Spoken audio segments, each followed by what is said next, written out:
Silent Channel. Please don't skip the ads, at paki-like naman, share at subscribe mo na rin, salamat. Kabanata 2781 Asmodeus. Ang ibig sabihin talaga nito ay Kaw-Kaw, darating si Kaw-Kaw. Nagkibit-balikat si Yefan, at pagkatapos inumin ang alak sa kanyang baso, tumayo siya. Malalim pa rin ang alaala niya sa hininga ni Aobolong. Sumimangot si Sally Ye, Wang. Ay! Sandali, sabi ni Yefan na may mapait na ngiti, Sally Ye, maraming beses ko nang sinabi sa iyo noon, huwag mo akong tawaging hari. Kung tawagin mo akong Harry, sa harap ng Aobolong, ang taong ito ay isang tangke ng gasolina, at sisabog siya pagkatapos marinig ang pangalang ito. Hindi napigilan ni Sally Ye na matawa, at itinikom ang kanyang mapupulang labi, okay. Kuya Yefan, hintayin kong sabihin kay Opalon.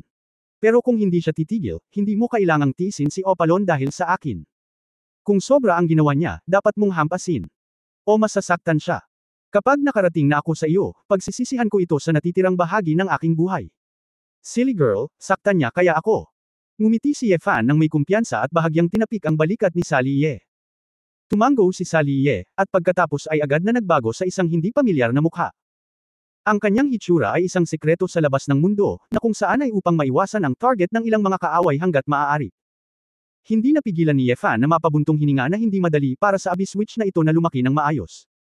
Bago siya naging matanda, naglalakad siya sa manipis na yelo. Direktang pumasok sa restaurant ang isang grupo ng mga demonyong sundalo.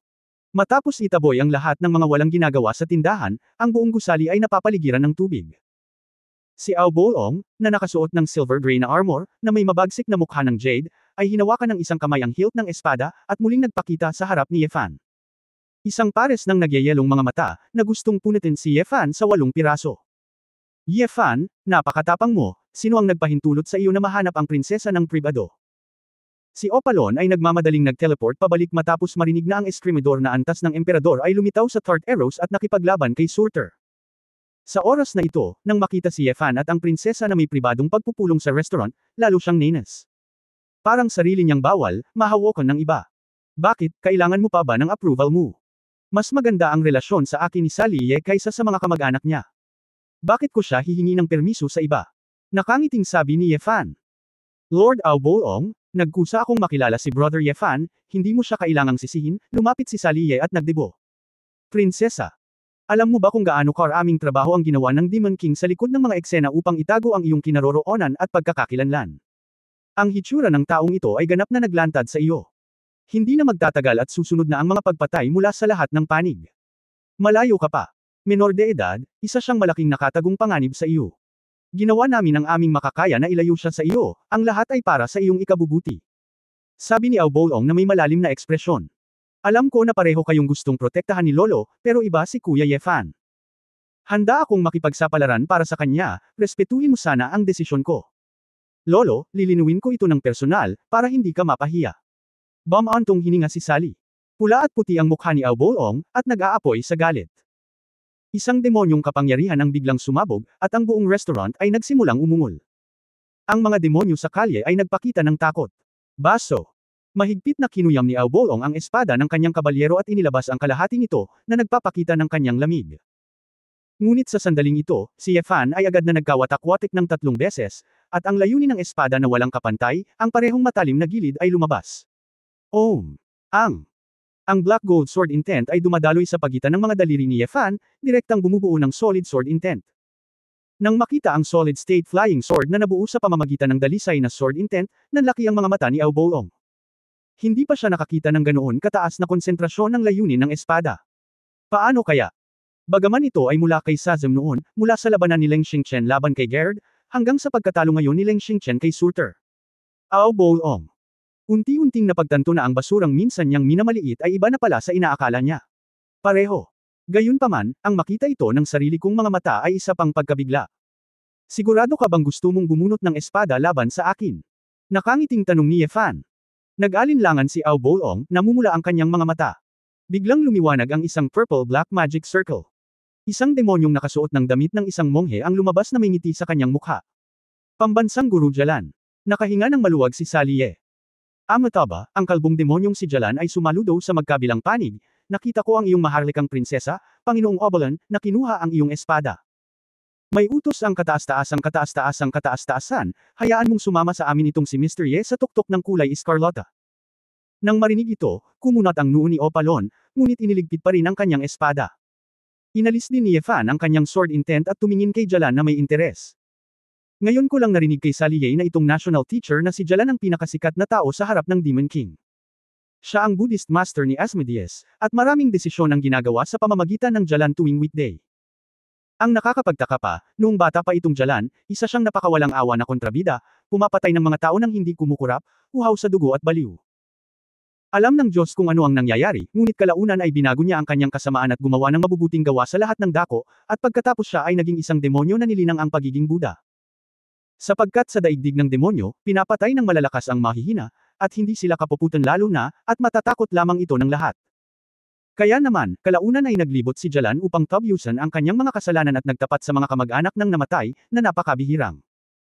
Kaya't ngayon si Jalan ay naging isang sikat na dakilang Zen Master, at kahit si Asmodeus ay nagtitiwala sa kanya. Si Ye Fan ay orihinal na gustong hanapin si Asmodeus upang malaman ang tungkol sa kasalukuyang sitwasyon sa Seventh Kingdom, kaya natural na ito ang pinakamagandang oras para sa Demon King na makipagkita sa kanya. Isang grupo ng mga tao ang dumating sa tuktok ng Crimson Peak ng Tart Arrow sa pamamagitan ng Teleportation Circle. Hindi makapaniwala si Ye Fan sa magandang Demon King's Palace, ngunit dito nakatira ang mga demonyo. Sa kaibahan, ang Dragon Cave ni Gerd ay medyo sira. His Royal Highness the Demon King ay naghihintay sa likod na hardin. Kung tutuusin, siya ay sarili niyang pamilya, at masyadong solemn na nasa main hall. Nakangiting pinangunahan ng Jalan National Teacher ang daan, at binigyan ng magiliw ng ngiti si Ye Fan. Nang marinig ito ni Sally Ye, maluwag na sinabi niya, alam kong maiintindihan ako ni Lolo. Bulong ni Ye Fan sa kanyang puso, tila ang kanyang lakas ay nakilala ng mga demonyong ito, at ang set ay halos normal. Lubhang pangit ang mukha ni Opalon, at sinundan niya ito ng malamig sa buong katawan. Sa hardin sa likod, ang mga halamang kulay ubi pula ay ginagawa itong napakarilag at napakarilag. Ngunit sa ganoong lugar na may hindi mabilang na pag-iisip, si Asmodeus, na may maikling pilak na buhok at mukhang bata, ay nakasuot ng isang payak na damit, nakaupo sa ilalim ng malaking puno, umaawit ng Buddha at nagmumuni-muni. His Royal Highness, bumalik na ang prinsesa, at inimbitahan ako ni Mr. Ye. Pagkatapos mag-report ni Jalan, tahimik siyang tumabi. Dahan-daang binuksan ni Asmodeus ang kanyang mga mata at tumingin sa ilang tao na may kalmadong ekspresyon. Gloria, ito ang Ye Fan na hindi mo malilimutan. Talagang pambihira. Pagdating mo sa eroplano ng Taishe, nagkaroon ng malaking pagkabigla. Lolo, hindi mo masisisi si Kuya Ye Fan, di ba? Nag-aalala siya na pumunta lang ako dito, walang mali siya, tanong ni Sally. Hindi mahalaga, basta masaya ka, walang pakialam na sabi ni Asmodeus. Salamat Lolo, alam kong maiintindihan mo ako, nakahinga ng maluwag si Sally Ye. Hindi napigilan ni Ye Fan ang matawa at sinabing, mabait talaga si Master Asmodeus. Naniniwala na ako ngayon na magaling talaga si Sally Ye. Presumptuous. How dare you be so walang respeto sa His Royal Highness the Demon King. His Royal Highness. Itong Ye Fan na ito ang naglantad sa kinaroroonan ng prinsesa at kumilos ng padalos-dalos, na makakasama sa prinsesa. Gayun din, pakitiyak na paalisan siya. Kabanata 2782 Triple Crown. Oberon, napakaseryoso ba ng bagay na ito?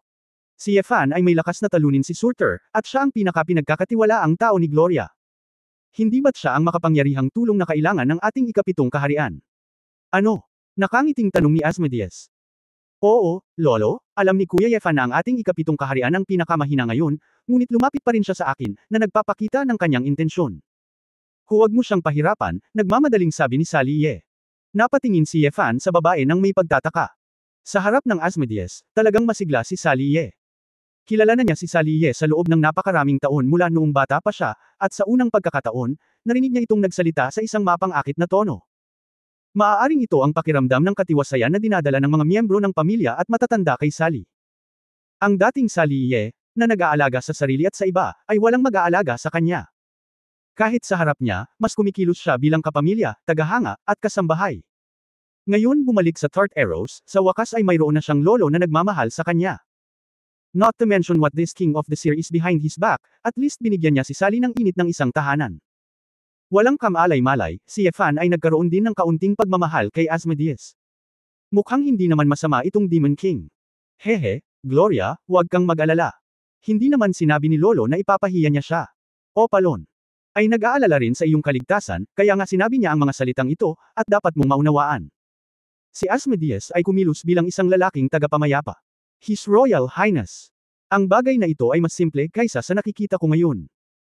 Sinabi ni Aobolong na may seryosong mukha, ang Yefan na ito, hindi nagtagal pagkatapos niyang lumitaw, ay nakipag-away na sa Fifth Kingdom. Nasa Tart Arrows siya.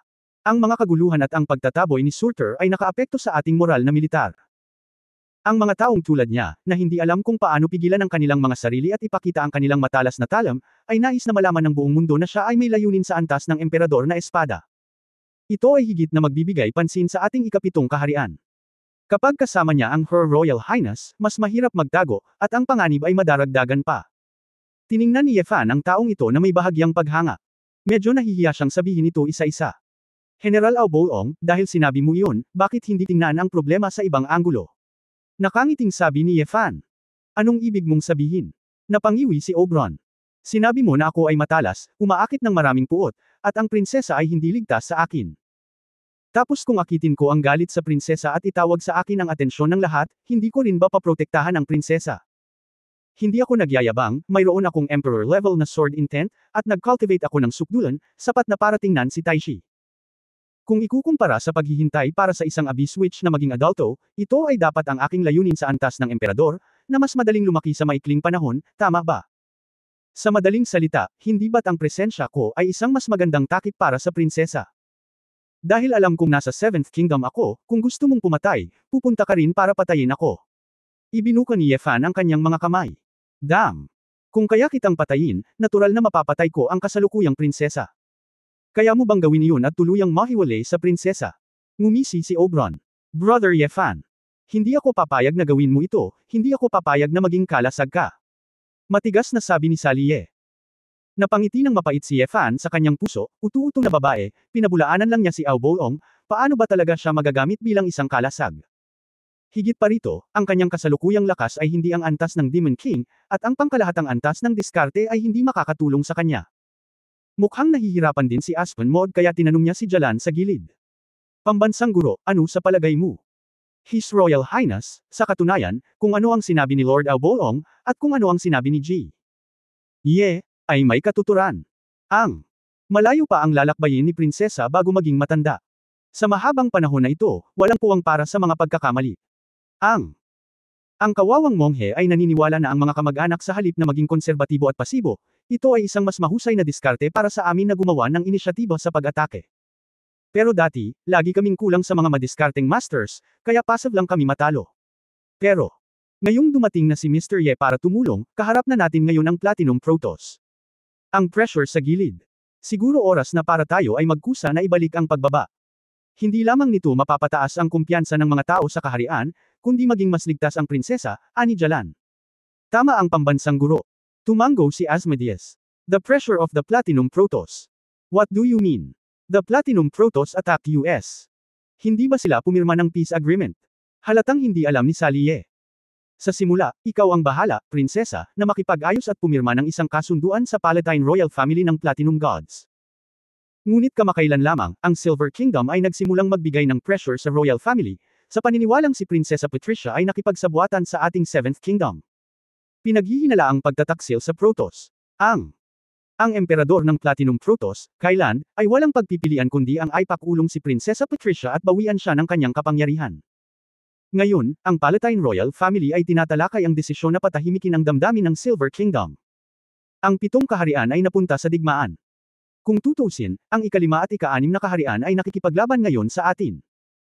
Kahit anong tingin mo, magandang pagkakataon para sa mga Platinum Gods na salakayin tayo, ani Jalan.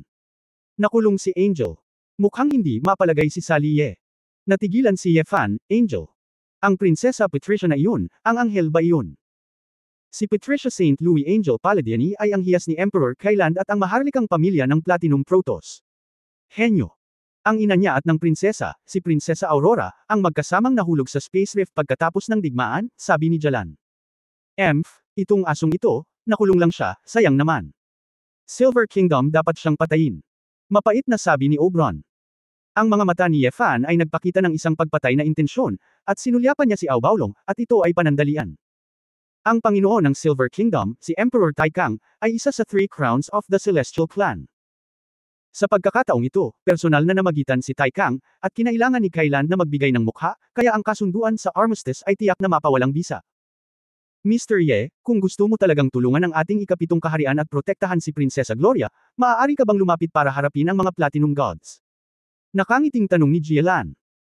Sumimangot si Ye Fan, nalaman na niya mula kay Ye Wuya na kikilos ang Platinum Gods, ngunit tila mas komplikado ang sitwasyon kaysa sa inaakala niya. Una, nakulong si Angel. Pangalawa, ang tatlong pangunahing puwersa ng Celestial Clan ay tila hindi simple.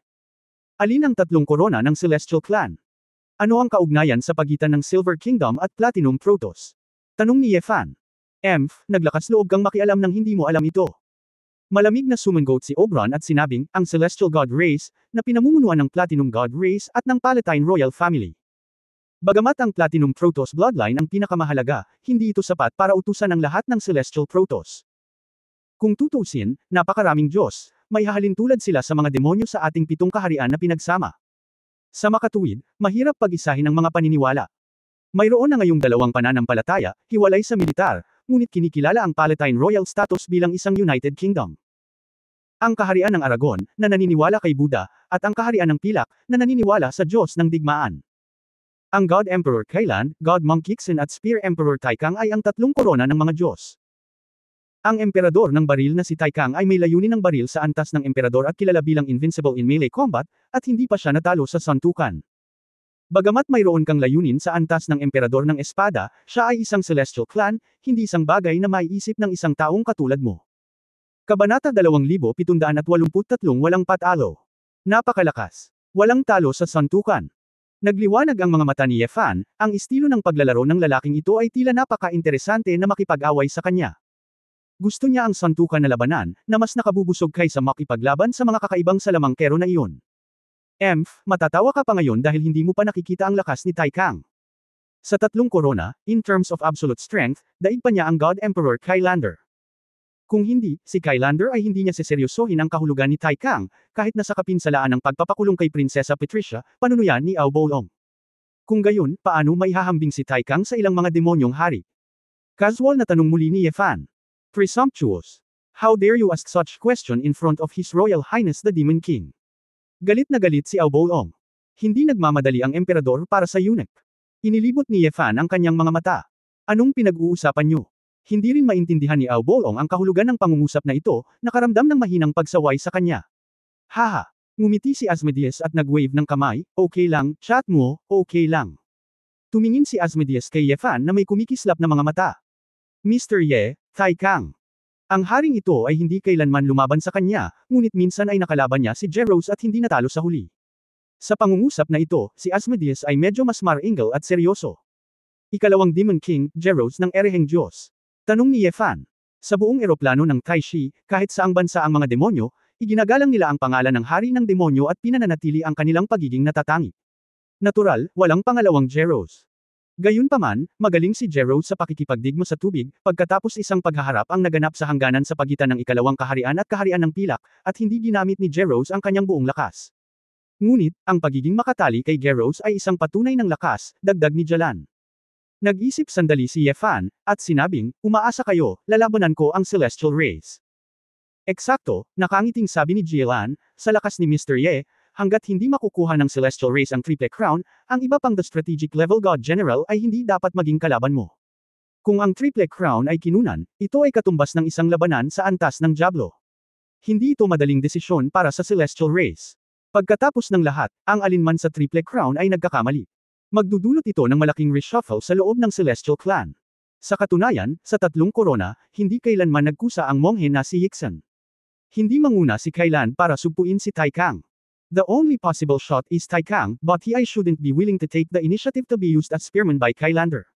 Kaya, hanggang sa aktwal na sitwasyon ang pag-aalala, hanggat hinaharangan mo ang ibang mga Diyos, maaari mong alisin ang mga pag-iisip ng digmaan ng Celestial Race, natatawang sabi ni Asmodeus. Si Ye Fan ay nagpabalik-balik ng ilang hakbang, pagkatapos ay agad na umiling at tumanggi. Hindi ako pupunta. Si Asmodeus ay nagpakita ng isang pahiwatig ng pagkagulat, at si Jalan ay sumimangot. Gamaan ang loob ni Saliye, ngunit medyo gamaan ang pakiramdam. Haha, Your Royal Highness, you can see it, this is the hypocritic face of human beings. Kung gusto mong tulungan ang prinsesa, isa kang duwag na takot sa kamatayan. Ngumisi si Yefan, iniisip ko lang na hindi gumagana ang planong ito. Ano? Oh! Nagtanong si Asmodeus ng may labis na interes, Yefan, bakit mo nasabi ito? Sa harap ng Celestial Clan, anumang kaharian ng demonyo ang kanilang kalaban. Kaya lang ang ikapitong kaharian ang pinakamahina ngayon. Kaya kailangan nilang samantalahin ang sitwasyon. Kahit na hamarang ako ngayon sa strategic level generals ng kalaban, hindi talaga maalis ang krisis na ito. At saka, kahit pumunta ako para harangan ang Celestial Race, ikaw talaga ang nangunguna sa labanan sa labas, at 3 lang ang strategic level na sundalo. Upang harapin ang ika-5 at ika-6 na kaharian ng sabay, ito ay katulad ng paghihintay sa kamatayan. Kaya, ang pangunahing prioridad ay hindi harangan ang Celestial Clan. Ngunit, para hadlangan ang opens iba ng ika-5 at ika-6 na kaharian, pagsusuri ni Yefan. Ang sarap naman yan, pwede pa kayang pakinggan ng 2 kaharian na iyon ang pangungumbinsi mo. Ikaw na mismo ang nag-provoke kay Gerd, at ngayon ikaw ang nag-uudyok ng kaguluhan para sa ating ika-7 kaharian. Malamig na sabi ni Oberon. Hindi nagabalang pansinin ni Yefan ang taong ito, kaya nilingan niya si Asmodeus at sinabing, hindi ako pupunta sa Celestial Clan. Hahanapin ko ang ika-6 na hari ng demonyo. Aling teleportation formation ang maaari kong puntahan? Pupunta ka ba sa wormhole? Nagulat si Oberon. Kakaiba rin ang itsura ni na Asmodeus at Jalan. Namutla ang magandang mukha ni Sally Brother Yefan. Ano ba ang iniisip mo? Hahanapin mo ba si Gretney? Tumango si Yefan. Oo, makikipag-chat ako sa pang-6 na demonyo. Ano? Tanong ni Asmodeus. Ngumiti si Yefan, tinatanong kita, sa pag-aakalang kapag nawasak ang ika-7 kaharian, pagkatapos ay susunod. Sino ang pangalawang kaharian na aatake? Pagkatapos ng ilang demonyo sa tabi niya, sinabi ni Sally, pagkatapos ay ika-6 na pagliko. Oo, sa katunayan, para kay Gretna, ang pag-atake sa ika-7 kaharian ay hindi talagang kapayapaan ng isip. Sa kabaligtaran, kung normal ang utak nito, dapat mayroong maraming mga alalahanin. Kung hindi nito aatakihin ang ika-7 kaharian kasama ang ika-5 kaharian, mawawala nito ng pagkakataong makipagkumpetensya para sa mga mapagkukunan. Hindi ito nang ahas na isama ni Gerd ang 7th Kingdom, kaya gusto nitong hatiin ang mundo ng 7th Kingdom. Gayunpaman, kapag nawala na ang ika-7 kaharian, haharapin ng ika-6 na kaharian ang mas malakas na ika-5 kaharian. Ibabilang din ng mga Celestial ang kanilang atensyon sa kanila. Kaya, si Gretney, ay talagang nabalisa. Tumango sina Asmodeus at Jalan, nag-iisip. Sumimangot si Auboong, kahit na, bakit dapat tumigil ang 6th Kingdom sa pag-atake sa atin? Ang ating Prinsesa Gloria ay isang mangkukulam sa kailaliman, at lahat ng mga demonyong hari ay matatakot. Kapag nasa hustong gulang na ang prinsesa, ang ika-6 na Diablo ay unang sisirain. Paano niya kami pakakawalan? Siyempre hindi ito magiging ganoon kadali. Kung hindi, bakit kailangan kong pumunta sa pugad ng uod para makilala ng personal si Gretney? Kapag nakita ko, natural na gagamitin ko ang paraan ko para maniwala sa akin si Gretna. Sabi ni Yefan. Ang sinaunang babaeng insektong si Gretna, ang ika-6 na Diablo, ang wormhole na kinaroroonan niya ay hindi ang pinakamalaki sa 7 Diablo. Hindi rin ito ang pinakamatibay na teritoryo. Ngunit, ang wormhole ay talagang ang pinakaatubiling pumasok, ang pinaka-nakakatakot na teritoryo ng Demon King. Ang estratehikong antas ng demonyong general ay hindi kailanman nagkaroon ng record ng nakaligtas sa nakaraan, at ito ay kilala bilang ang libingan ng lahat ng nilalang. Sigurado ka bang hahanapin si Gretney? Paulit-ulit itong kinumpirma ni Asmodeus. Pagkatapos mong sabihin iyon, kailangan kong puntahan ito, sabi ni Yefan. Hindi ko alam kung mabubuhay ako o mamamatay.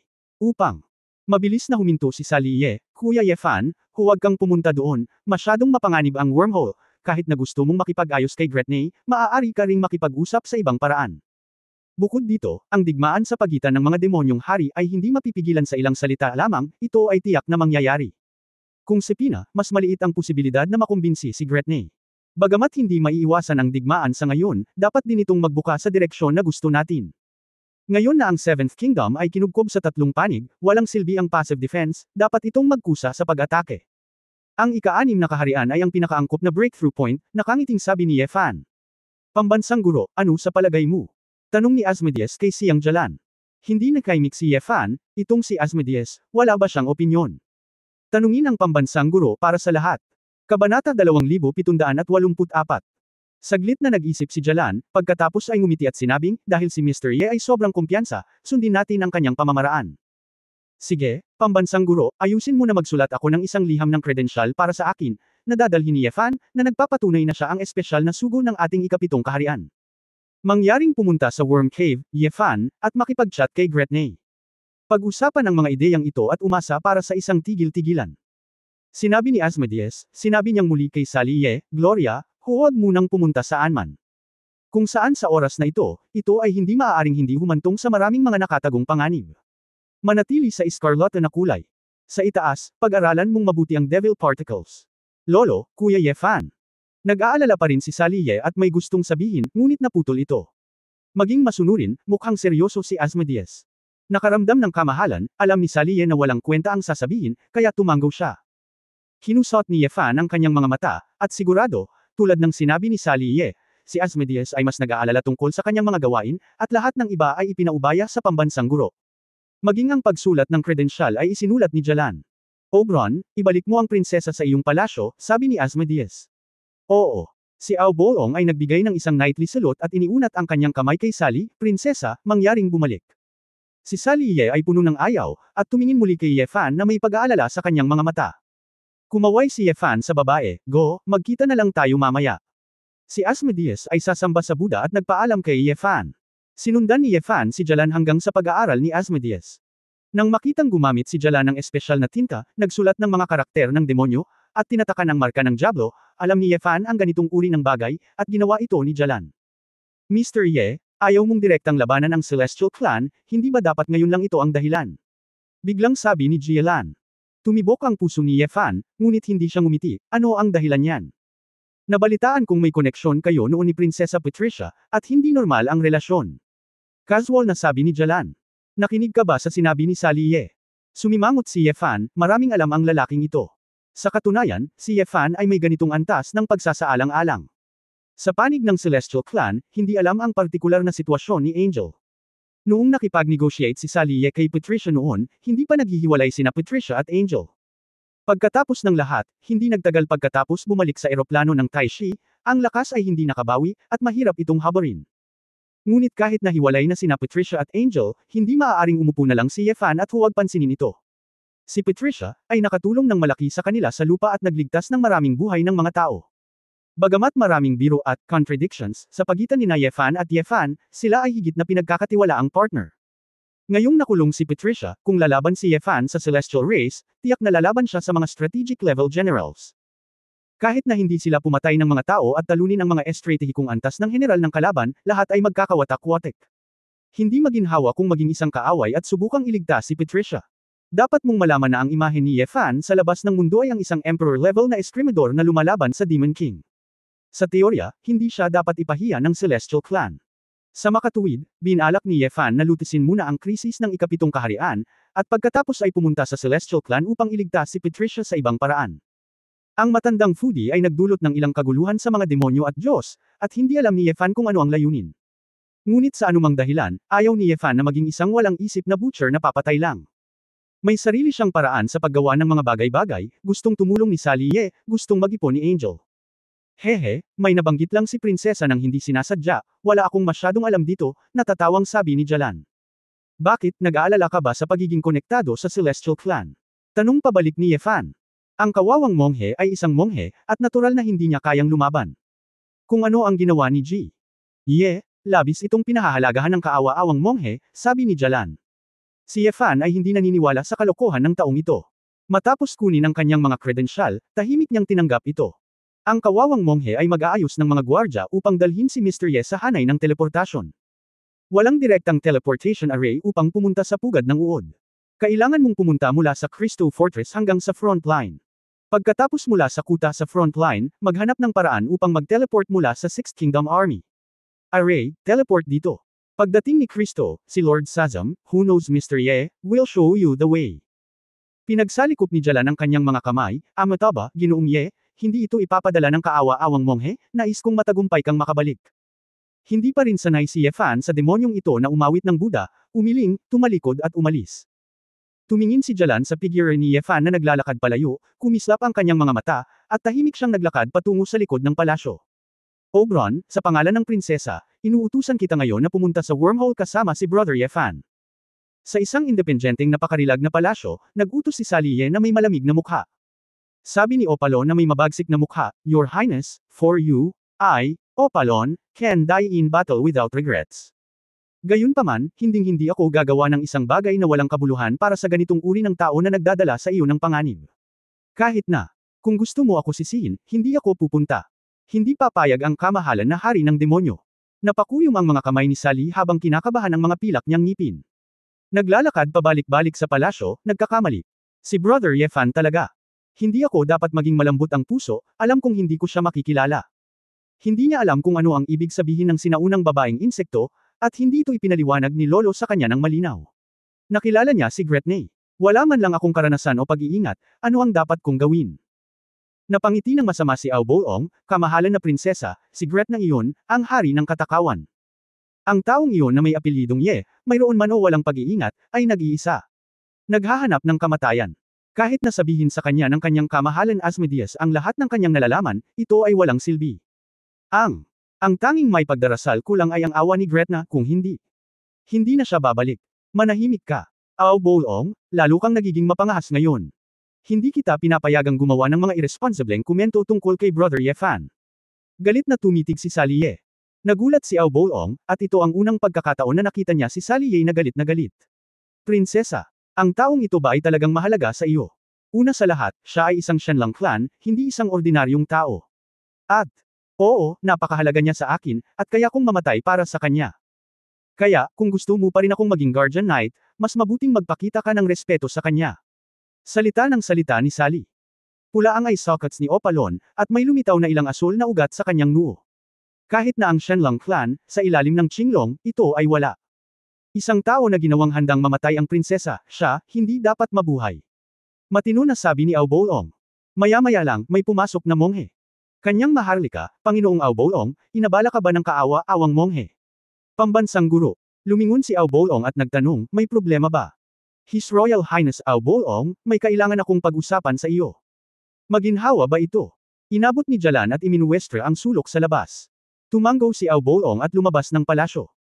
Pagkatapos maglagay ng hadlang, nagsalita ang dalawang tapat na opisyal ng Seventh Kingdom. Pambansang guro, ano ang problema? Tanong ni Ao Boong. Sir, nakita mo na ngayon ang reaksyon ng prinsesa. Itong Yefan, kung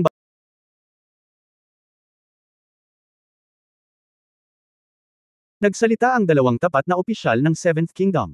Pambansang guro, ano ang problema? Tanong ni Ao Boong. Sir, nakita mo na ngayon ang reaksyon ng prinsesa. Itong Yefan, kung babalik siya, ay magiging isang malaking kapahamakan, seryosong sabi ni Jielan.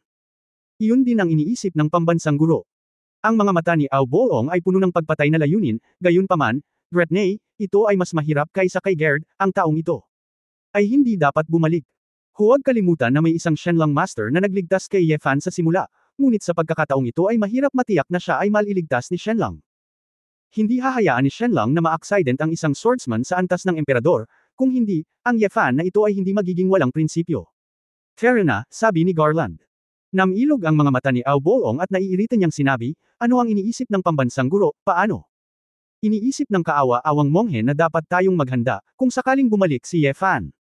Pwede rin. Tahimik na nakinig si Ao Boong, nagliwanag ang kanyang mga mata. Hindi katakataka na ang pambansang guro ay lubos na pinapahalagahan ng kanyang Royal Highness the Demon King, ito ay talagang isang mahusay na diskarte. Lahat ito ay para sa hegemonya ng kalaliman na demonyo, ang kasalanan ng kawawang monghe. Hindi, ang pambansang guro ay ang sandigan ng ikapitong kaharian. Pagkaraan ng ilang sandali, tinanggal ang harang. Si Ao Boong ay mukhang relaxed at naglakad pabalik sa palasyo. Pero pagpasok pa lang niya sa hall, laking gulat niya at namutla ang mukha niya. Oops! Wala na ang prinsesa. Naisip ni Ao Boong ang isang bagay sa isang iglap, at lumipad pagkatapos niya. Tiningnan ni Jalan ang figure ni Ao Boong na paalis, at may kakaibang ngiti sa gilid ng kanyang bibig. Kabanata 2785 Zerg. Pagkatapos pumasok ni Yefan sa teleportation array kasama ang mga gwardya ng palasyo, muli siyang pumunta sa teleportation array ng Crystal Fortress. Si Sazam, na responsable sa pagbabantay dito, ay gumawa ng buong pag-iingat sa oras na ito, at ito ay stable pa rin hanggang ngayon. Nang makita nilang muli ang ulo ng nahulog na hukbo, ngumiti ang dalawa sa isa't isa. Ang tagal na kitang hindi nakikita. Ang kagalang-galang na sword god ay talagang gumawa ng malaking ingay.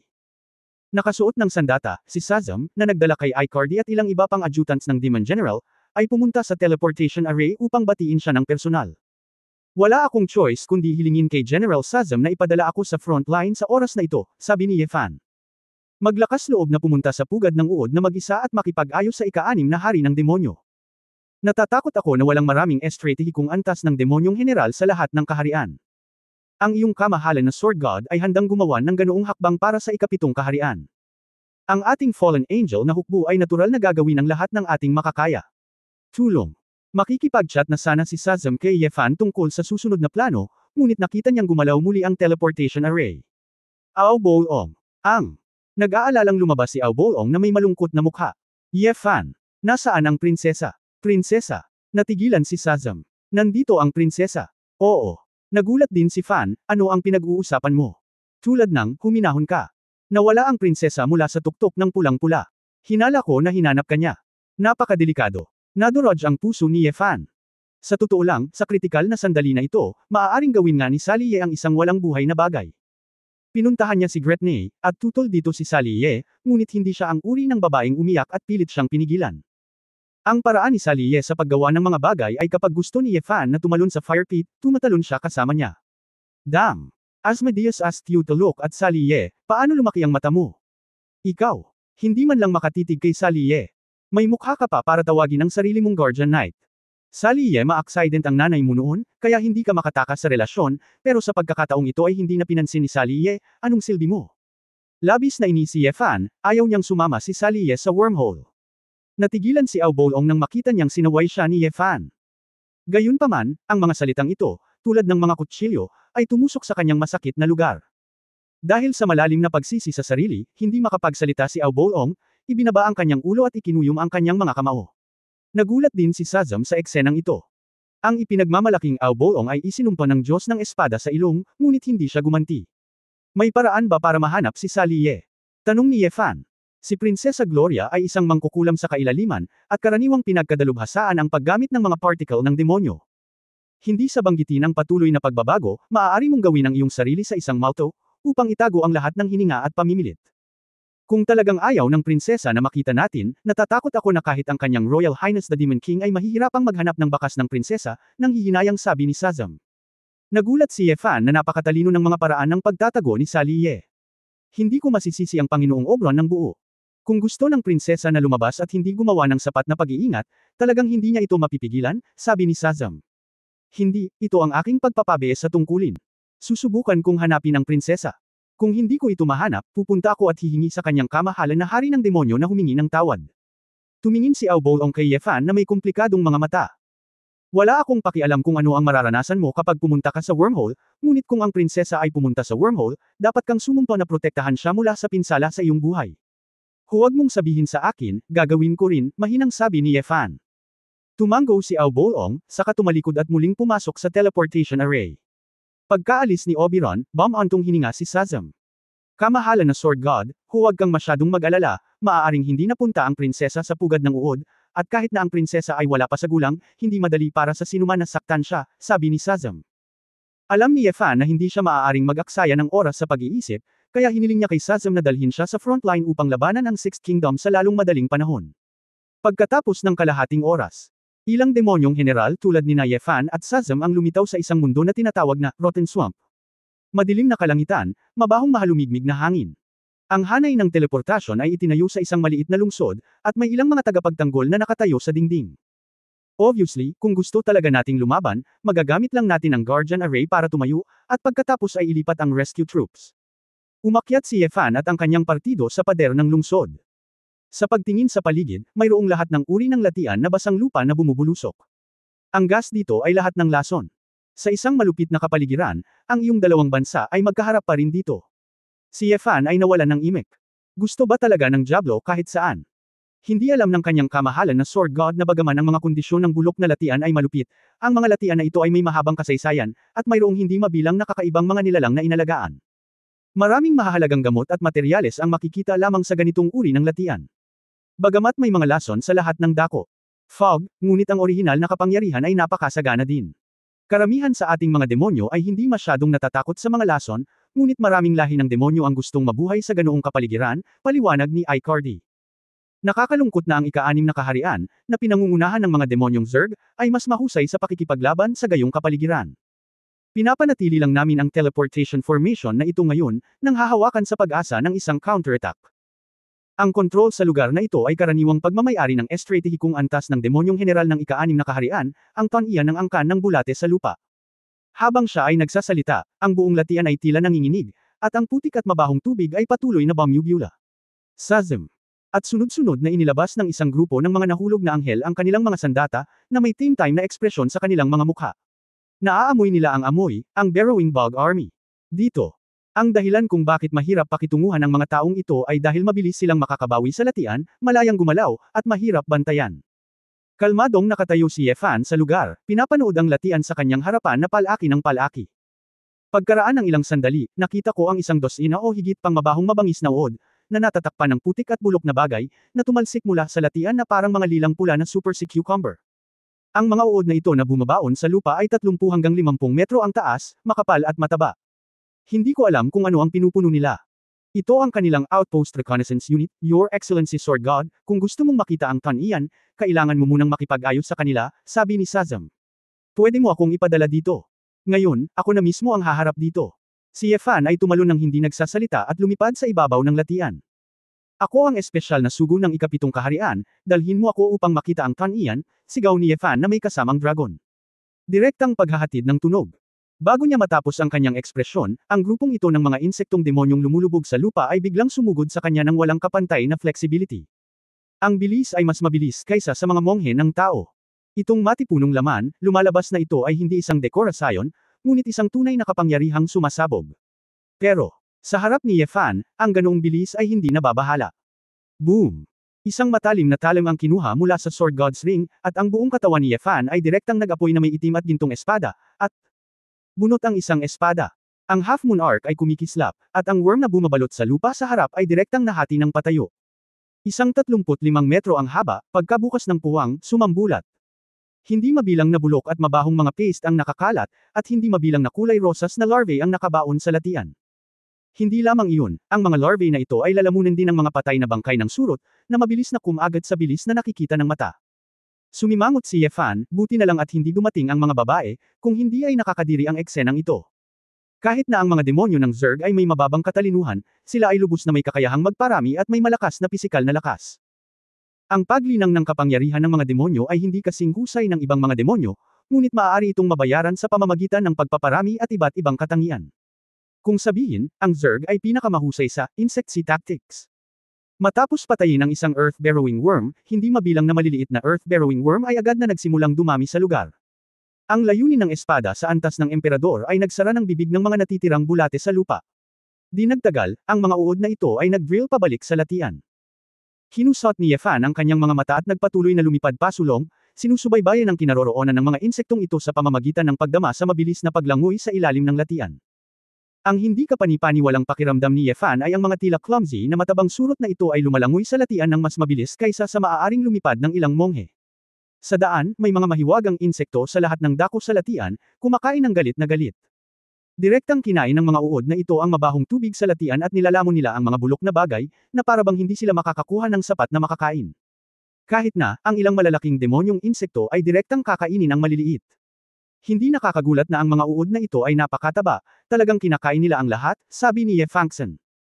Pagkalipas ng 10 minuto, napansin ni Yefan na parami ng parami ang mga bug sa malapit, at ang kapangyarihan ng Diablo ay naging mas malalim. Yung Emperor-level swordsman na humamon kay Gerd. Ikaw kaya? Isang boses ang lumitaw sa isip ni Yefan, at pagkatapos noon, naramdaman ni Yefan na may hindi tama. Mabilis siyang nagpreno, sumabit sa hangin, at tumingin sa maulap na lugar sa unahan. Kabanata 2786 na Gretne. Si Ying Chowchua, isang matayog na katawan, parang isang malaking panel ng pinto na nasa itaas ng kalangitan. Matapos tingnang mabuti, nakita ko na ang isang higanteng insekto ng malalim na lila ay tinatanaw ito. Buti na lang, nakita ko na ang hubog ng katawan ni Titan noon, kaya nang makita ang lalaking ito, matatanggap pa rin ito ni Yefan. Gayunpaman, ang uri ng katawan na ito ay nakatakdang magkaroon ng nakakatakot na mapangwasak na kapangyarihan. Kahit na hindi ito maramdaman ni Yefan, ang paglilinang nitong uod na bumabalot sa lupa ay tiyak na hindi mahina. Hindi banggitin ang anumang bagay, upang patayin ito, natatakot ako na hindi sapat na magkaroon ng 10,000 mga espada, at ang susi ay upang pigilan ito sa paggaling sa sarili nitong. Siyempre, halata rin ang kahinaan, at masyadong malaki ang target, kaya ang Tan-Ian ay maaari lamang pumili ng pag-atake mula sa harapan, at hindi maaaring maglaro ng anumang mga trick. Tan-Ian ka. Exactly, hinahanap mo ba ako? Si Yefan ay hindi nagsalita ng walang kaparirikon, at kinuha ang mga kredensyal na may marka ng Diablo, kinatawan ko ang ikapitong kaharian at gusto kong pumunta sa pugad ng uod at kausapin si Gretne. Makipag-usap. Medyo hindi makapaniwala si Tan Ian. Sabi mo, gusto mong pumunta sa wormhole. Tama ang narinig mo, tumanggo si Yefan. Ikaw lang mag-isa. May nakita ka bang iba? Natahimik sandali si Tan Ian bago niya sinabing, sumama ka sa akin. Sinundan ni Yefan ang malaking katawan na hindi makita ang tuktok at pumunta sa kailaliman ng latian sa di kalayuan. At naglakbay ng mas malayo. Maraming demonyong insekto na may mababang katalinuhan ang lumipad patungo kay Yefan nang makita nilang dumaan si Yefan. Gayunpaman, pagkatapos ng casual na pagpapakawalan ng Tan Ian ng ilang mga espesyal na hininga, ang mga demonyong insektong ito ay masunurang umatras. Wala kang gagawin sa akin. Casual na tanong ni Yefan. Ang taong maglakas loob na pumunta sa wormhole ay tatanggapin ng Her Royal Highness Gretna, mahinang sabi ni Tan Ian. Mukhang malungkot kayong mga Demon Kings, at walang bisitang bibisitahin, nakangiting sabi ni Yefan. Napakabisi ng kanyang Royal Highness Gretny at kailangang pakainin ang mga anak at apo ng buong bansa, kaya wala akong panahon para isipin ito, sabi ni Tan Ian. Ang mga kaapo-apuhan ng buong bansa. Ilang mga inapo mayroon ito? Buong bansa. Hindi mo sinasabi na ang lahat ng mga insekto ng demonyo sa ika-6 na kaharian ay mga inapo nito, tama ba? Ngumiti ng pilit si Yefan. Ang kanyang Royal Highness Gretna ay isang sinaunang babaeng uod, at ang sinaunang babaeng uod ay ang pinakaunang Zerg na demonyo. Ngayon ay isa na lang ang natitira, masasabing ang lahat ng tao ay mga inapo nito, Tan Ian take it for granted. Tahimik na kinurot ni Yefan ang kanyang malamig na pawis, pakiramdam na malapit na siyang makakita ng malaking bog. Nang makarating sila sa isang pambihirang lupain, isang malaking teleportation formation ang lumitaw din sa harap ni Yefan. Ang laki ng teleportation array na ito ay ang unang nakita ni Yefan, sapat na para mag-teleport ng napakalaking insekto tulad ng Tan Ian.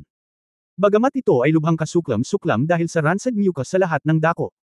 Pumasok ka, at dadalhin kita sa wormhole.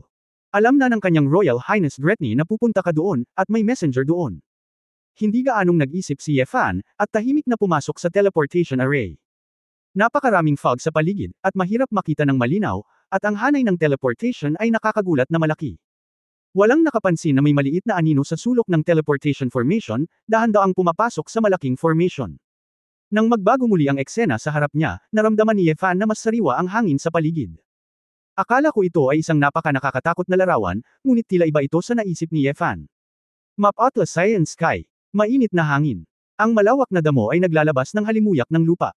Bagamat ang mga nakapaligid na gwardya ng Magic Circle ay mga uod pa rin ng hindi makilalang mga species, marami ring Zerg na nag-transform sa humanoids.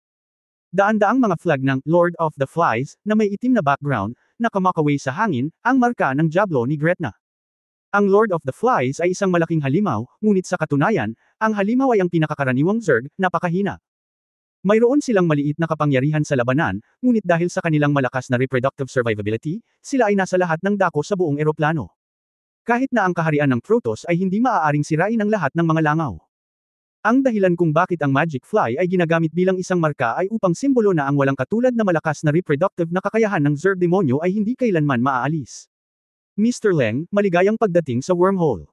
Isang batang babae na may puting malambot na buhok sa kanyang ulo at isang chubby na mukha at katawan, kasama ang isang grupo ng mga Zerg messenger, ang bumati sa kanya sa labas ng mahusay na porma sayon. Ang puting buhok na ito ay mukhang tao sa unang sulyap, ngunit kung titingnan mong mabuti, makikita mo na ang kanyang mga mata ay ang tambalang mata ng mga insekto, at may mapusyaw na asol na pakpak ng insekto sa likod niya. Ako ang kasambahay ng His Royal Highness Gretny, Lan-Guu, at inutusan ako ng kanyang highness na pangunahan ka doon. Sinasabi na ang wormhole ay ang pinaka-nakakatakot na tirahan ng Diablo, ito ba ay alingaw lamang, sabi ni Yefan.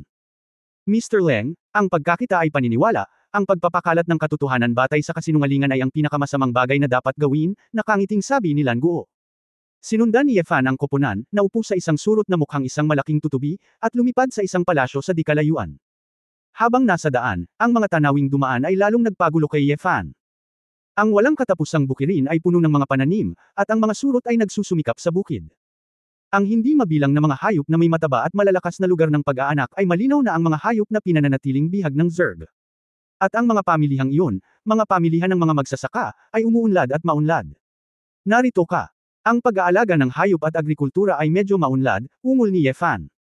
Ang aming Zerg ay may partikular na mataas na pangangailangan para sa pagkain dahil mabilis silang dumami. Salamat sa Her Royal Highness Gretny sa pagtatrabaho sa buong orasan. Pagkatapos magsaliksik ng lahat ng uri ng grafted magic food at tumugma sa pinakamahusay na species ng hayop, maaari nitong matugunan ang mga pangangailangan ng mga tao sa buong bansa.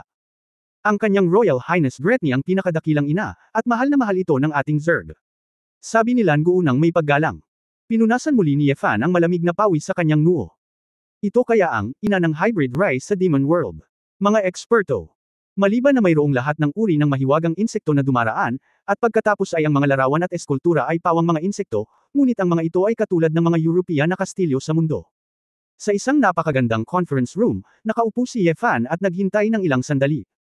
Inihain ng asol na prutas. Ilang gulay, prutas at inumin na mukhang masarap. Mr. Leng, ito ang mga prutas na natatangi sa aming pugad ng uod, at ang worm wine na kami mismo ang nagtimpla, welcome to taste. Ang kanyang Royal Highness Gretny ay nagsasagawa ng regular na food supply seminar kasama ang mga direktor ng ilang magagandang mundo. Dapat itong matapos sa lalong madaling panahon, mangyaring maghintay ng ilang sandali, magalang na sabi ni Lan Guo. Naramdaman ni Ye Fan na parang pumasok ulit siya sa isang dragon cave, na medyo kakaiba, ngunit nahihiya siyang sumugod, kaya kinailangan niyang tumahimik. Tumango si Ye Fan. Nang makita ang mapang-akit na prutas at ang mabangong red wine sa plato, napalunok si Ye Fan.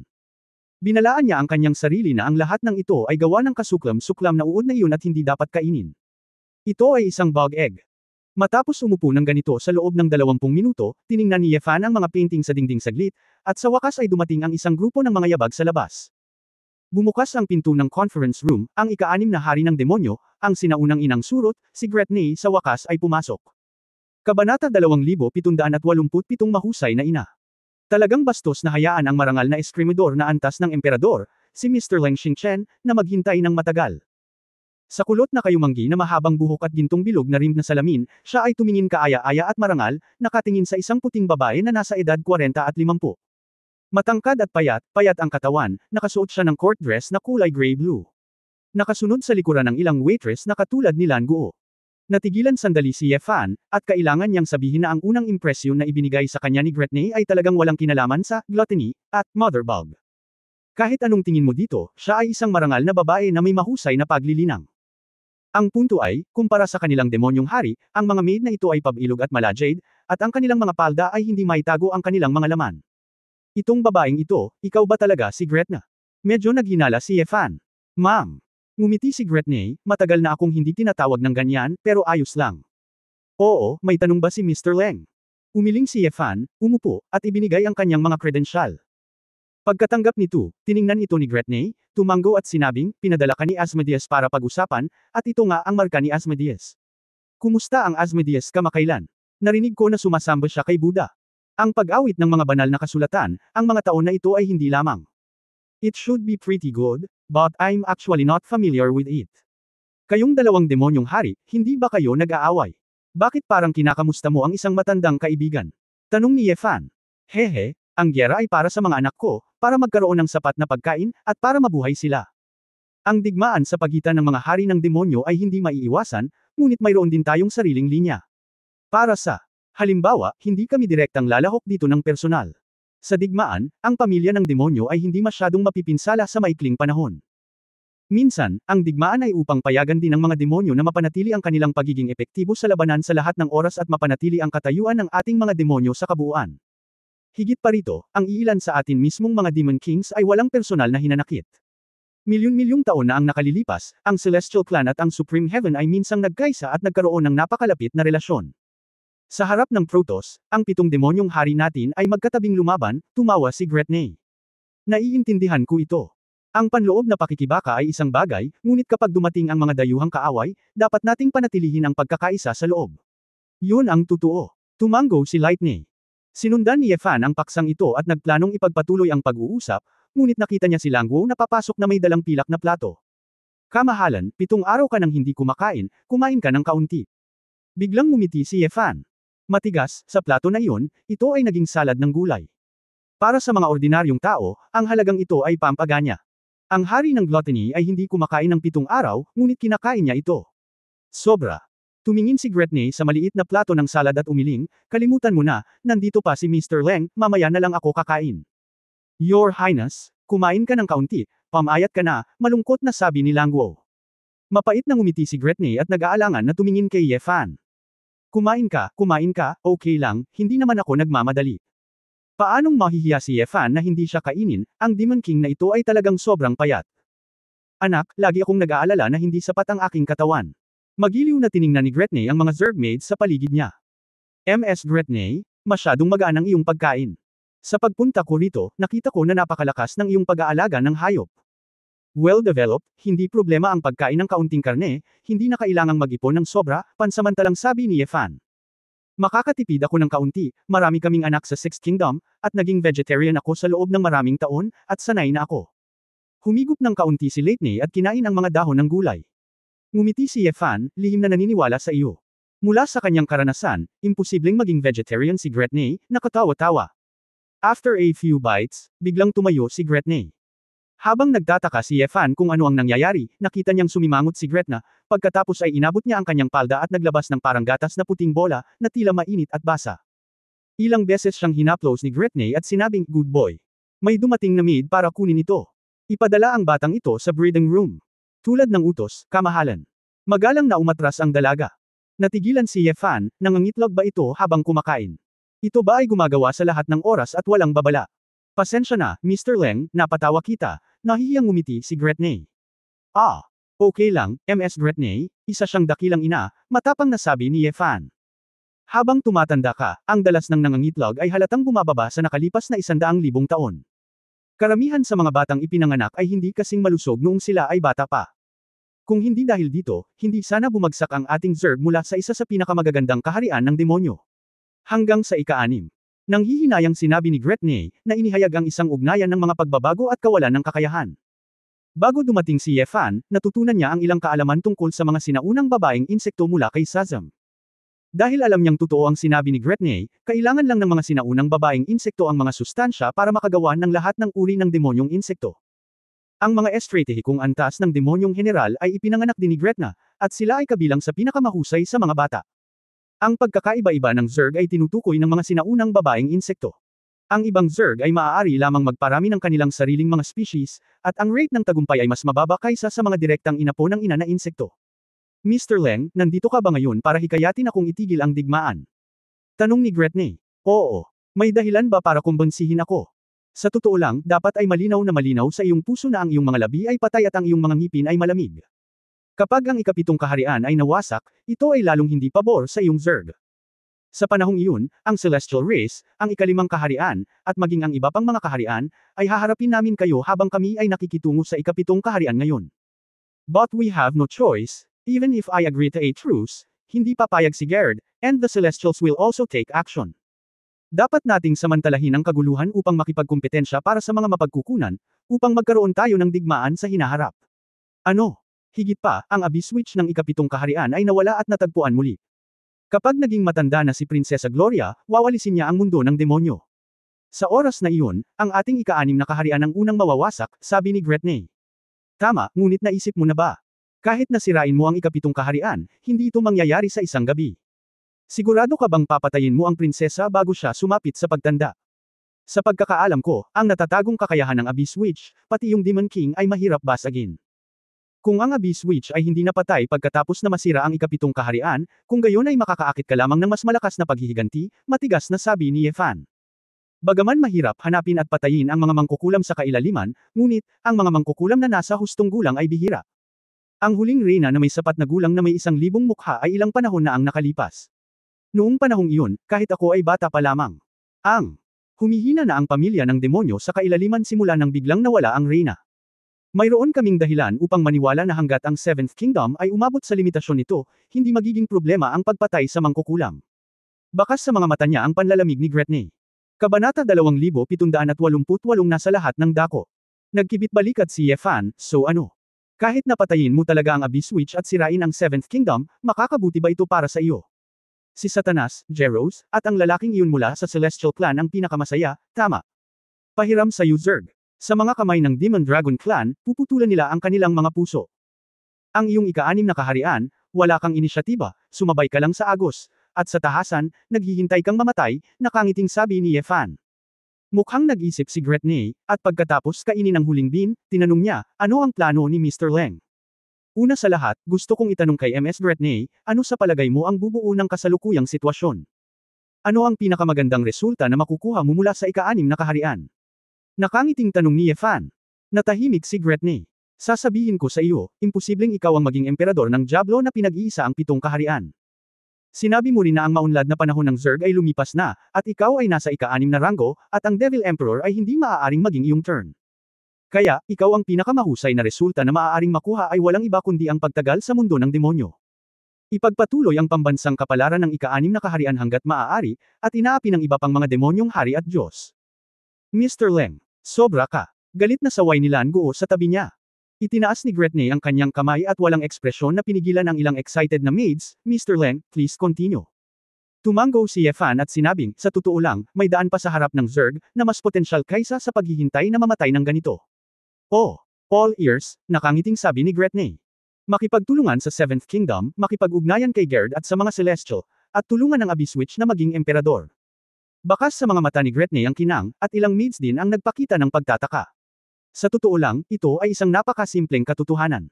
Kung gusto mong mabuhay ang Zerg, ano pa bang mas mabuting paraan ang gagawin kaysa hawakan ang hita ng Devil Emperor? Anyway, hindi mo naman turn para maging Devil Emperor, kaya bakit hindi maging kasamahan ng Devil Emperor? Nakangiting sabi ni Ye Fan. Sa pagkakaalam ko, napaka-immature pa rin ni Prinsesa Gloria. Kahit na hindi siya lumaki sa Taishi Plain, kulang siya sa pundasyon at hindi matatag ang pundasyon.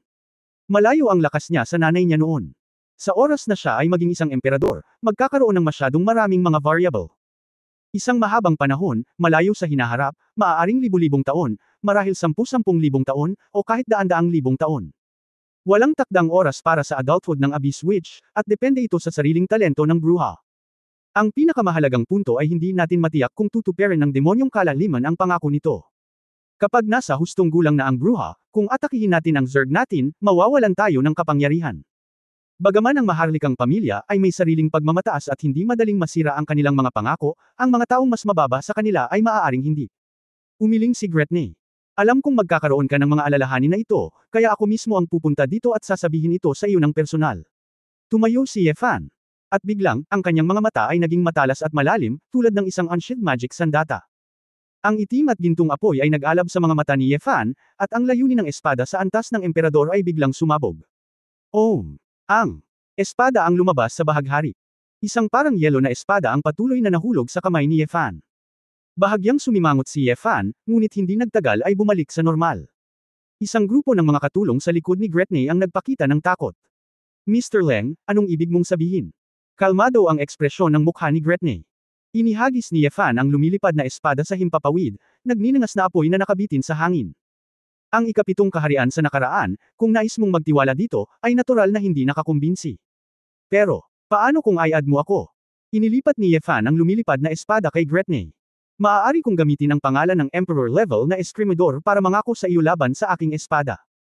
Hanggat ang Zerg ay ganap na tumulong kay Prinsesa Gloria upang maging emperador, at huwag gumawa ng pagtataksil. Gagamitin ko ang aking espada para protektahan ang iyong Zerg. Nagkaroon ng katahimikan sa conference room. Bakas sa mga mata ni Gretne ang pagiging mapaglaro, Imperial mood people disdain to break their oath, since Mr. Leng said so, I will natural believe it. Come on si Ye Fan, sa katunayan, sa katagalan, sigurado si Gretne malinaw din kung anong uri ng pagpili ang mas kapaki-pakinabang para sa Zerg. Imbes na maghintay na mamatay, dapat ay isang labanan upang makita kung mayroong isang punto ng pagbabago. Pero, biglang nagbago ang sinabi ni Gretne. Kung si Mr. Leng ay nanlilinlang sa simula pa lang, kung gayon ang tinatawag na panunumpa ng isang emperador level na Escrimador ay isang pagsasabuatan lamang, tama ba? Natigilan si Ye Fan, ano ang ibig mong sabihin? Sa tingin mo ba nagsinungaling ako sa iyo? Pwede ba? Hindi ba? Ngumiti si Gretne at sinabing, kahit ang pangalan ay peke. Ye Fan, Mr. Ye. Bumilis ang tibok ng puso ni Ye Fan, paano nalaman ni Gretne ang tunay niyang pangalan? Huwag kang magtaka, ang Escrimador na antas ng emperador, na halos parang alamat, ay dapat bigyan ng sapat na paggalang. Sa mga tuntunin ng mga kwalifikasyon, sa buong eroplano ng Taishi, bukod sa mga Titan, ang 7 hari ng demonyo, ang mga Diyos, at ang sangkatauhan, dapat ay kakaunti ang maaaring makipagkompetensya sa kanila. Kinukumpara ko. Sa simula ng panahon, nasaksihan ko ang huling kaluwalhatian at biglaang pagpanaw ng Reyna ng Thousand Faces. Nakita ko ang Titan na tumanda at naging mundo sa kalawakan. Nakita ko ang siyam na kalamidad ng asul na dragon na naglalakbay sa oras at espasyo, at nakakita ako ng ilang pagkaraan ng 8 kalamidad, namatay si Qinglong sa sakuna. Siya, dumaan kay Suzaku, na siyam na beses nang isinilang mula sa abo at walang kamatayan. Kahit na, nakita ko na ito, na pinaghihinalaang ang maalamat na master ng Hongmeng, na nagpapakita ng mga himala. Sa ilang panahon, nakita ko ang layunin ng espada sa antas ng emperador, layunin ng kamao sa antas ng emperador, layunin ng busog sa antas ng emperador, layunin ng sibat. Hindi bababa sa 100. Ang ilan sa mga emperador na ito ay pinaslang hindi nagtagal matapos silang maging tanyag, ang ilan ay namatay sa labanan, at ang ilan ay nawala. Kahit na ang mga emperador ay talagang kakaunti, kahit na mas mababa kaysa sa Qinglong, sila ay palaging lumilitaw ng paputol-putol. Tanging, ang Emperor-level sword intent ay talagang ang unang pagkakataon na nakita ko ito. Dahil sinasabing ito ang pinakamalakas na artistikong konsepto sa antas ng emperador, kung gayon dapat subukan ng lahat na alamin ang pinagmulan ng eskremedor na ito, hindi ba? Nambobola talaga ako, kaya bihira lang ako. Napangiti si Ye Fan, ngunit naguguluhan siya.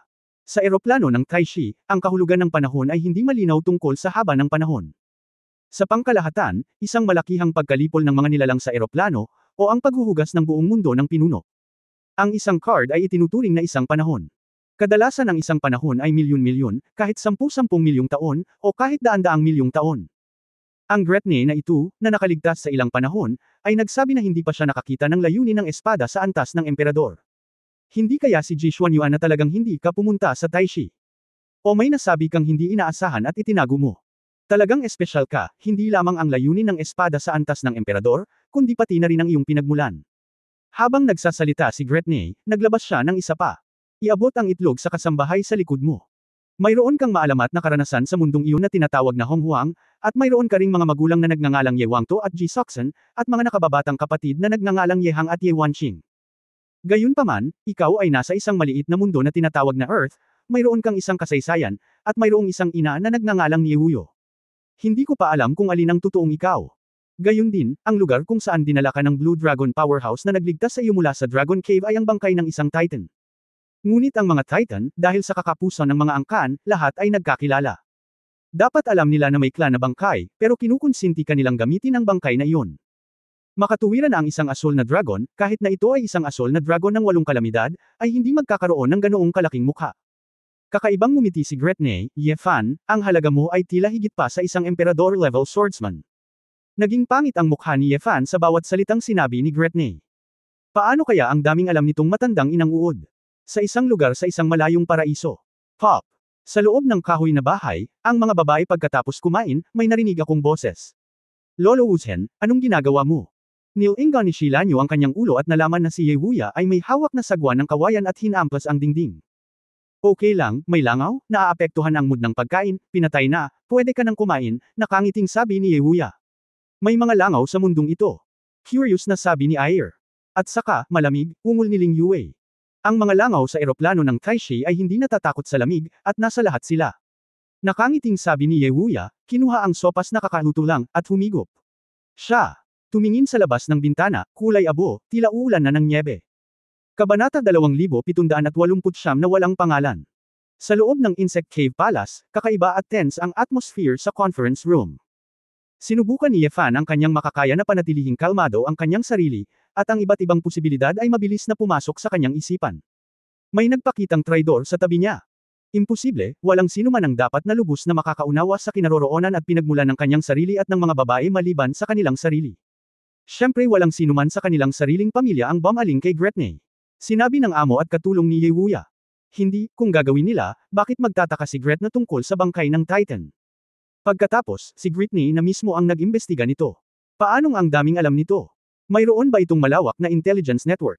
Biglang, napansin ni Ye Fan ang Lord of the Flies na nakaprint sa mga Zerg maids na ito, at ang kanyang isip ay biglang nagulo. Magic Fly. Napamura si Ye Fan. Wala bang nagsabi sa'yo bago ka dumating? May dapat bang ikagulat?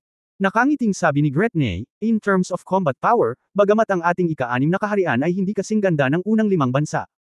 Ngunit sa mga tuntunin ng kakayahan ng katalinuhan, kahit na ang unang kaharian ay hindi sapat.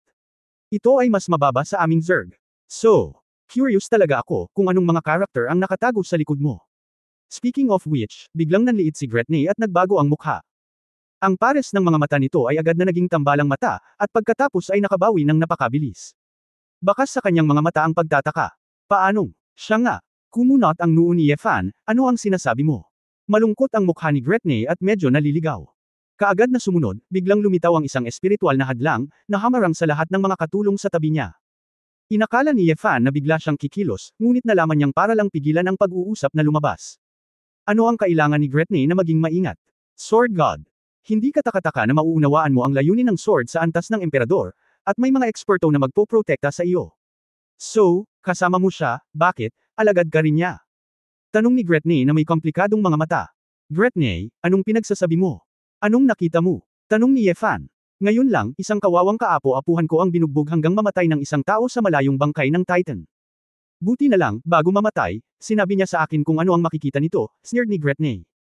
Bumilis ang tibok ng puso ni Yefan, talagang gumagamit ng mga bug ang Demon King na ito para subaybayan ang lahat sa eroplano. Kahit nasa bangkay ng Titan, walang paraan upang maiwasan ang mga mata at tenga nito. Talagang mahirap isipin kung ano ang magiging hitsura kung ang Zerg ay may mas madiskarteng antas. Sino ang tinutukoy mo? Naghinala si Yefan. Nabuhay si Gretna sa isang walang katulad na mahabang buhay, sa maraming panahon. Hindi kaya kilala nito ang mga lumang foodies. Alam ang pinagmula ng matandang foodie. Hindi talaga naniniwala si Yefan na si Yewuya ay talagang isang Diyos ng digmaan sa lupa. It's not a matter of strength, but, as a pure martial artist, sobrang dami niyang alam. Ang Panginoon at tagapaglingkod ni Yewuya ay dapat magkaroon ng masalimuot na kasaysayan. Anak, nagpapanggap ka pa rin ba na nalilito ka sa akin? Nakangiting umiling si Gretne. Napakaalam mo, bakit hindi ko masabi ang totoo sa kasinungalingan? Tanong pabalik ni Yefan. Namilog ang mga mata ni Gretne, at tiningnan niya ng mabuti si Yefan. Yung lalaking yun, hindi mo talaga kilala kung sino siya. Tanong ni Gretne. Alam ko lang na mahilig siyang kumain, ang pangalan niya ay Yewuya, lolo ko siya sa pangalan, ngunit hindi malinaw ang tunay na pinagmulan, mahinahong sagot ni Yefan. Ang lolo mo, Yewuya ang pangalan niya. Kumunot ang noo ni Gretne. Hindi ba? Kailan niya tinawag si Wuya, halatang walang pangalan, ungol ni Gretne. Wumeng. Walang pangalan. Siguro, sa pagkakaalam ko, Wuming, ang tawag niya sa sarili niya noong umpisa, siguro tinatimad lang siyang kumuha ng pangalan. Ang tiyak na pinanggalingan. Hindi ko masyadong alam. Ang mga nakakaalam ng kanyang pag-iral ay nasa kabuuan. Napakakaunting mga eroplano ng Taishe. Baka hindi alam ng 6 na haring demonyo ang kanyang pag-iral. Dahil sa sobrang katalinuhan ko, mas marami akong nalalaman tungkol sa kanya. Ilang beses ko na siyang nakita sa Titan God's Domain, at nakita kong nakipag-ugnayan siya sa ilang tao ng Celestial Clan. Bilang karagdagan, siya ay isang misteryosong powerhouse kasabay ng Queen of Thousand Faces. Matapos mawala ang Reyna ng Thousand Faces, nawala rin siya. Hindi ko man alam ang tiyak na dahilan, palagi akong naghihinala, malaki ang kinalaman ng pagkawala ng Thousand-Faced Queen sa walang pangalang Reyna na ito. Noong kasagsagan ng Thousand-Faced Queen, walang nang ahas na tumingin sa kanya sa buong eroplano ng Taishi. Maging ang mga mortal na kaaway ng Celestial Clan ay nakayuko lamang sa kahihiyan, maging ang mga Titan. Maging mabuti. Ang tanging kayang tumayo kay Chenmian nang hindi nahuhuli ay itong walang pangalan. Sa kasamaang palad, hindi ko pa siya nakitang gumawa ng kahit ano. Nang harapin niya ang Reyna ng Thousand Faces, nawasak ang mga anak ko. Eksakto. Kung ano ang pinag-usapan nila at ang nangyari, hindi ko alam. Mabilis na tumibok ang puso ni Yefan, nakaramdam siya ng napakaraming kamanghamanghang impormasyon sa ilang sandali, at pumasok sa kanyang isipan. Yewuya. Walang pangalan. Ano ang nangyayari, alin ang totoo? O isa lang itong pseudonym?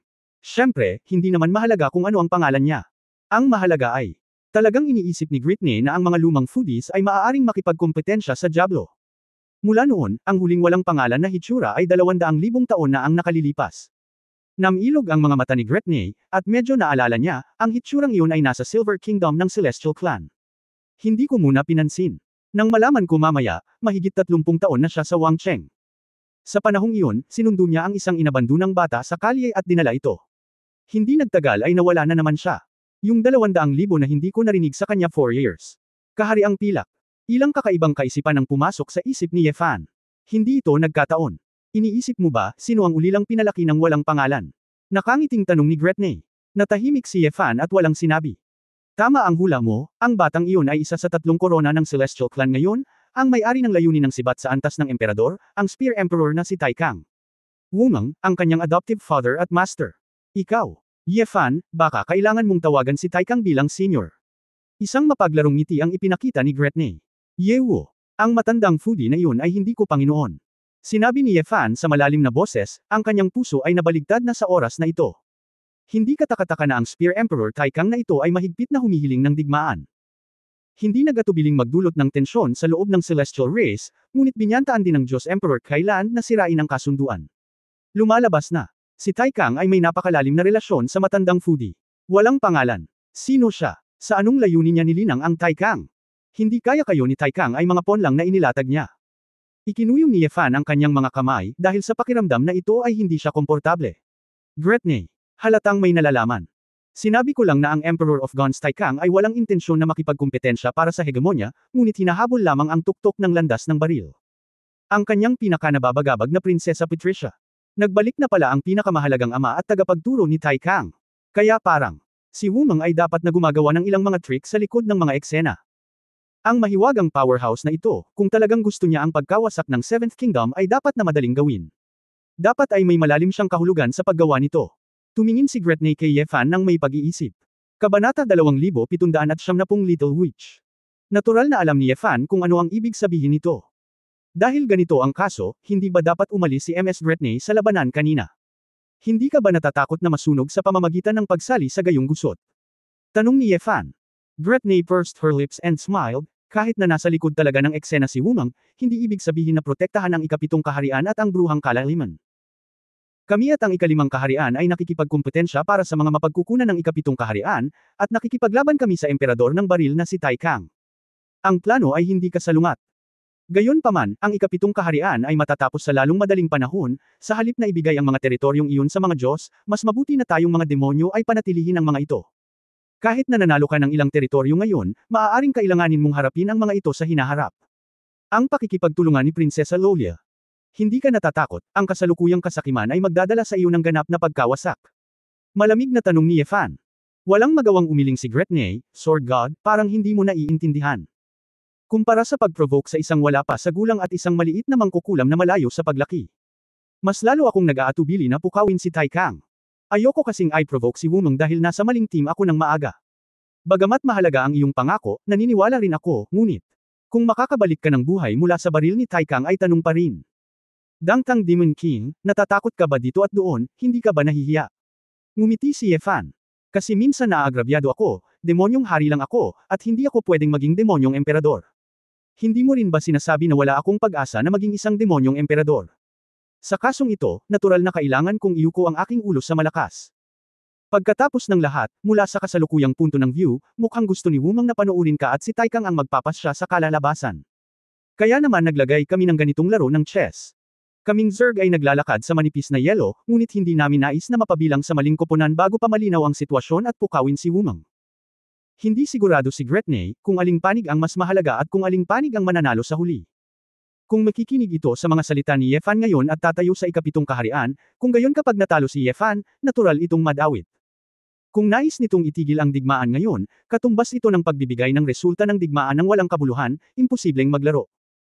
Sa makatuwid, pagkatapos suriin ni Gretne ang mga nadagdag at natalo, ang pinakaligtas at pinakakanais-nais na bagay ay ang ipagpatuloy ang digmaan, at hindi niya dapat malaman ang pagkakaroon ng figure sa likod ng mga eksena na nagngangalang Wumeng.